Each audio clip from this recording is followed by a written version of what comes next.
Hey Buckaroos, it's Haran. We're going to start a process today working with plasticine or an oil-based clay. I have several different kinds here. These kinds are extremely soft in a couple of different colors. I have a number of colors came in those, and it's sort of like the stuff that you might get, at a grocery store if you're someplace. It's a real cheap, almost like kids clay. It's so soft, but we can still use it. You can get this in a number of different kinds. This is a super hard one here. It doesn't bend as easily as the last one. If I was going to use it, I'd have to use my massive muscles to tear it apart and then warm it up in my hands. But the cool thing about the really hard ones are that they will hold details really well. When I get in here and add some sort of detail, I can count on that being there later on. If I'm making a sculpture, especially think of making prosthetics for film, something where you need to have every detail. This would be the great stuff for doing things that are very small. If you want to do something that's faster, then we might end up using some of this soft clay. I can work that quite quickly. So, and the colors will mix individually. I am going to create a small mask. This is an example of one that I had done before. This is not the clay. This is after I make the clay. I use the oil base because it's ideal for working on something for a prolonged time because it doesn't dry out. But it's also great because I can then make a plaster mold from it quite easily. I'll destroy a sculpture in the process of making that plaster mold, but I'll then have a mold and I'll be able to reproduce the thing that I make. I'm going to simply throw a few shapes together, hopefully in an effort to show you how to work with this. Okay, one thing to remember about this kind of clay, it's not important that we eliminate any air bubbles. This isn't going to go into a kiln, so we don't have to worry about that. Also, I would advise against smoothing it out too soon. It's just at first, the process is going to be roughing it in, getting the general shape, and then as we go on, we'll become more specific. So right now, I'm just making a shape that's something like a face. So it's sort of oval or egg-shaped. Now, one way that I find is rather a simple way to work with this. I'll make coils of different sizes. I'm not necessarily married to everything, all my coils being perfect, because I'll show you the way that I can use these. If I just make a coil like that, I can actually get in here now. And let me choose up to that point. I fold that in half. Now I know where the center is. It's fairly symmetrical. I could go ahead and begin right here. It's like the nose. So now I've created something almost like a nose and brow. And please, whenever you're sculpting, think of the flesh that you're sculpting and not the openings. And here's what I mean by that. If I want to make something that resembles a mouth on here, I'm not going to simply cut a hole into it and say, well, there's a mouth. No. I am going to sculpt the flesh surrounding the mouth, which in this case is going to be the lips and some other stuff. Notice I just took this big piece, put it on there. It's almost like a mustache. I can smooth it back like this. Don't make clown lips. Don't just make a coil and put those on there and think that's it. So see how I've smoothed this out? The main depth is down at the bottom of the lips. If I give it a little shove here and there, in the proper direction, then it's sort of turned up like the upper lips often are. You can definitely use a model or a reference, you know, pull up a photo of somebody or a number of photos, or look at somebody next to you in the classroom. So now notice that I did the same thing. I took a coil and I put it down underneath this. This is going to be the lower lip. I'm going to blend it out a little bit towards the bottom, though I do want to have a nice shadow right down here underneath that. I don't know if this means anything right there. It's just an opening. I can't have too much of an opening there, so I may go ahead and get in and, you know, this might be good for us. I'm going to remove this lower lip. And I want you to treat your own pieces with that same kind of irreverence at first. It's not such a big thing if we lose a part, because we can just put it right back on. Look, while I have this here, I could potentially, and I'm not going to finish anything today, but I could potentially create something that resembles teeth. And once again, don't think of teeth as just those little sticks of whatever that are sitting in your mouth. You can shape them in a number of ways. Notice that I'm not carving. I'm not getting in here and just dragging my tool across things like this and drawing a picture. I press my tool into it where I need an indentation. I can roll my tool over it. I can push, I can cut areas off if I need to.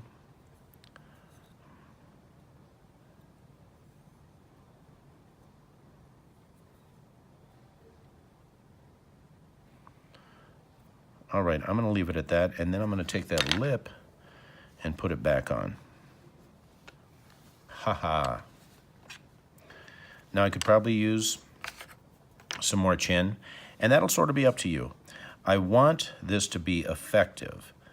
I don't want to be, you know, I guess sometimes I want you to create something that's symmetrical, and sometimes we might try something that's a little asymmetrical.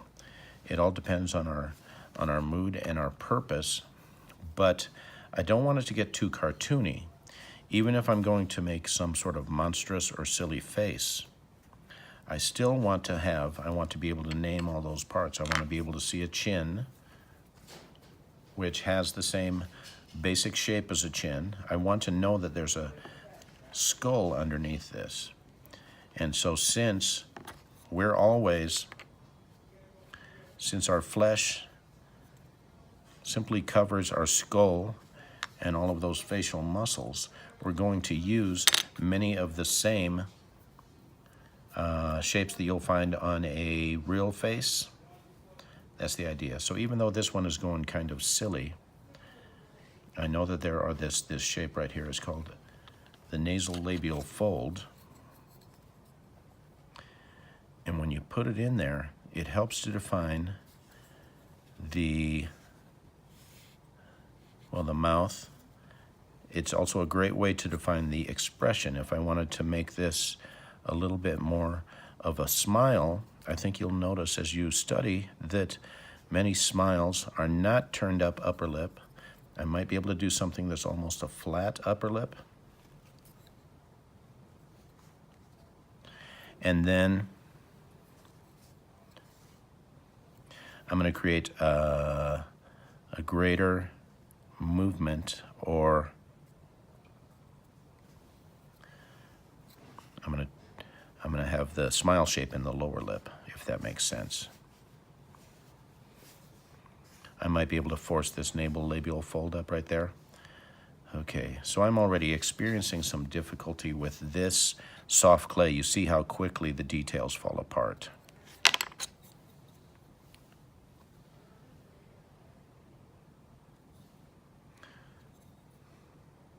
So with our harder clay, I'd probably be able to play with this a little bit more. By the way, notice that we know that our faces are kind of round, so normally I won't pull this off once I've started it. Oh, but I want you to see that I'm not just building up a flat surface then making a face on the front of it. I have a rounded surface, so the lip follows the roundness of the skull or the jaws underneath.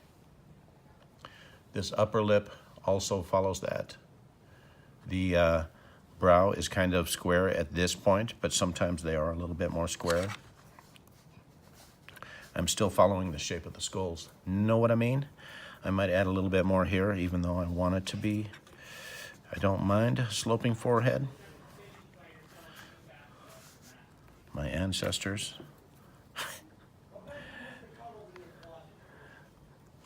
Well, there's enough of that. All right, so now here's what I'm going to do here. I may have been premature in putting this big nose piece, but I wanted to show you, I wanted to start with the brow. I wanted you to see the way that I can create this symmetry by adding the proper amount of material on each side. This is going to seem weird to you, and I might show you two methods. So what I just did was I dug out the eye sockets. All right, so there's two ways that we would normally do this. And with this super soft clay, this can be really difficult at this size. Oh, sorry, I was making a sphere right here. Now the sphere, I'll either make it large enough, I'll make this socket large enough for the sphere to go all the way in there, or I can potentially, sometimes what we'll do is we'll cut them in half in order to accommodate both sides of this. See, there's so much distortion in the process of doing this that's kind of strange. But the idea is this: we want to remember, as far as our anatomy goes, that the eye is a sphere, and therefore the flesh going over the eye, the eyelid will follow that sphere also. Also, remember that we have something called an eye socket, which our eyeball sits into. And so that's one of the reasons that we build up this great brow.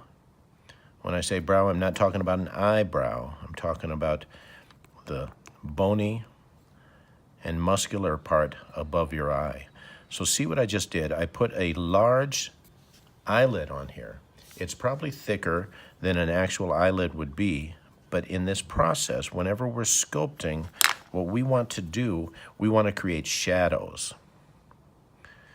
So by creating a thicker eyelid and then shaping it in a way, I'm giving it a very extreme angle right here. That's going to create a really nice shadow.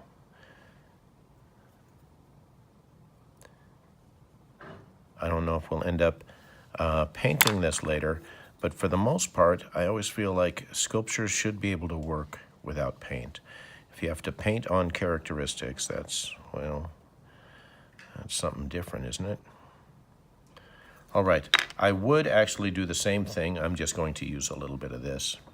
And normally I would work both eyes at the same time, but I want to show you a different technique for the other side.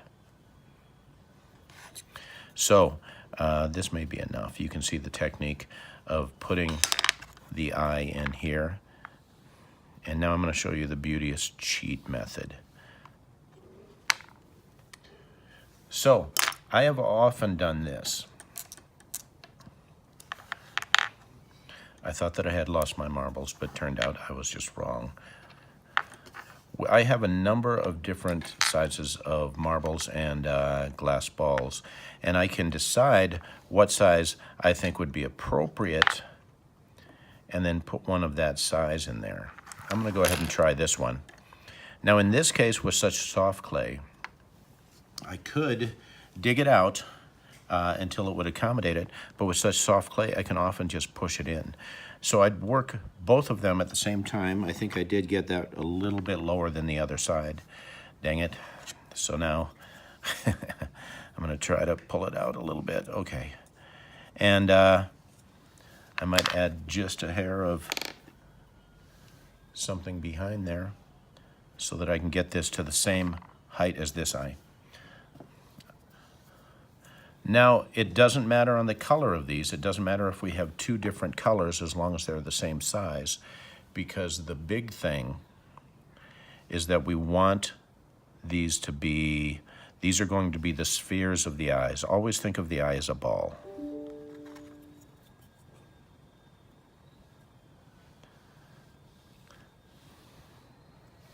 The eye is not a hole in the face.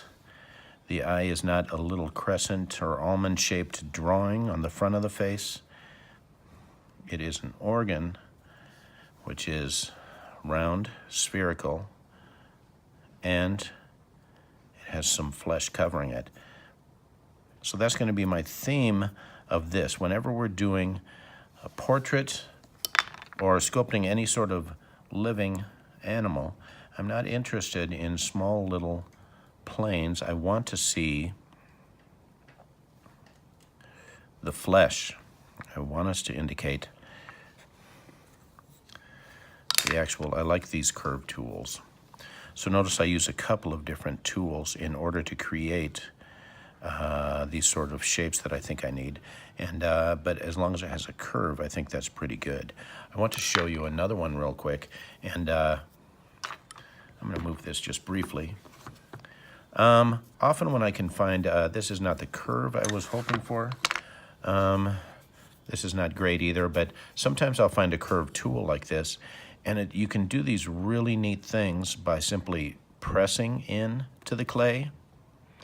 So instead of trying to dig out the shape, pressing that in. So notice that if I'm using this tool in a rather unique way, or just pressing correctly, I can create the illusion of a sphere rather quickly. I can then, doing the same sort of pressing right here, I'm forming the eyelid on that side, a little bit on this side. And I can then, I could add extra if I needed to. I can always get in here. Maybe I'll continue with this one because I started with that one.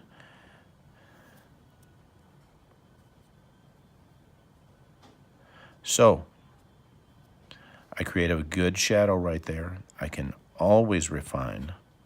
Remember, never settle. You can do this. This lower one, I'm going to have it cut underneath. And see, once again, this clay is so soft that any sort of manipulation just causes it to fall apart. I can do the same thing in the hardened clay or the harder clay, this dense clay.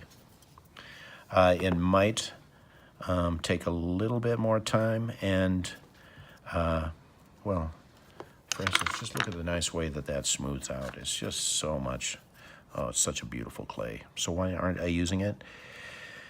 I get an awful lot of complaints from students because it is murder, and especially if you have little weak hands, if you don't have massive Popeye forearms like me,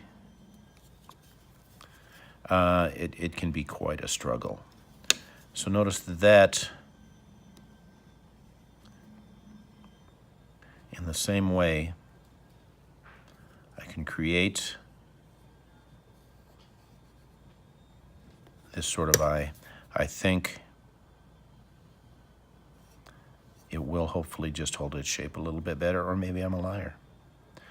I am not a liar, but I do lie occasionally. All right. Know what I mean, jelly beans? Enough of that. Back to our guy.